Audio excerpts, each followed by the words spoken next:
So there are many people who believe that you can't get well from chronic disease unless you are not aware that you can't get well from chronic disease if you don't need enough fat to make new cells. And the problem is you don't want to eat fat because you think eating fat will make you fat, which is false. You think that eating fat will give you heart disease, which is false. Your doctor will try to convince you to eat a low-fat diet, but you can't make cells without eating 20% of your body weight in fat every 8 months. Now, in the 1920s, a cardiologist in Boston named Paul Dudley White bought the German electrocardiogram machine to Boston to show his colleagues. And they said, well, Paul, that's all very interesting, but why are you wasting your time with an electrocardiogram? Nobody has heart disease. That was 1920s. So obviously something happened between then and now, right?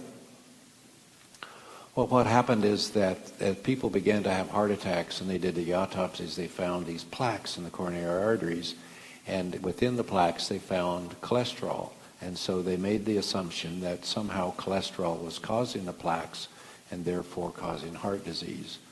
Well, the problem with that is that you can prove statistically that flies cause garbage. Just because something is there doesn't mean it caused it. And as you'll see, all scars contain cholesterol, fibrin, and calcium. So that a plaque in a coronary artery is simply a scar. But nevertheless, the theory was formed that cholesterol caused heart disease. Well, from 1990 to about 1950, an elevated cholesterol was considered diagnostic of hypothyroidism. But after the TSH test was developed, cholesterol was forgotten in its role as it relates to hypothyroidism. But what you'll see when you look at a plaque is that the plaque itself inside the artery is simply the tip of the iceberg, that all of the problem is really out here, and we'll come back to that as we go forward. What I'm going to show you is that our traditional medical literature does not support the theory that cholesterol and saturated fats cause heart disease.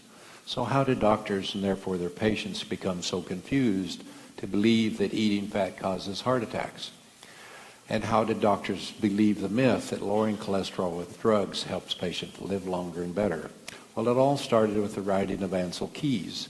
Dr. Keys was a physiologist who in 1956 said, in the adult man, the serum cholesterol level is independent of the cholesterol intake over the whole range of human diets. What he's saying, as that has been well known, is that the liver makes as much cholesterol as it thinks you need. And the amount of cholesterol you eat has essentially nothing to do with the cholesterol levels in your blood.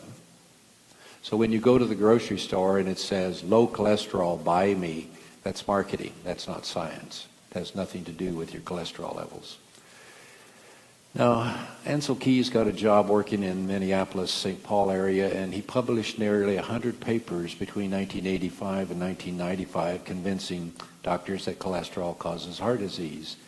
In 1993, he said, it can be concluded that this study suggests that mean serum cholesterol is the major risk factor in explaining cross-cultural differences in coronary heart disease.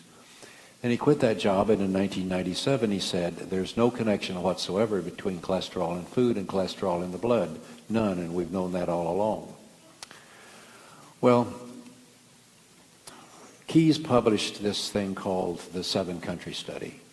And what they did was they looked at the amount of fat eaten and the number of heart attacks in these 7 countries, in 12,000 subjects. And here's the data that he published over here. What you see is that according to the data that he published, that the more fat you ate, the more heart attacks you had, and it was worse in the United States and Canada than it was in other countries. Unfortunately, Keys lied to us because this is the real data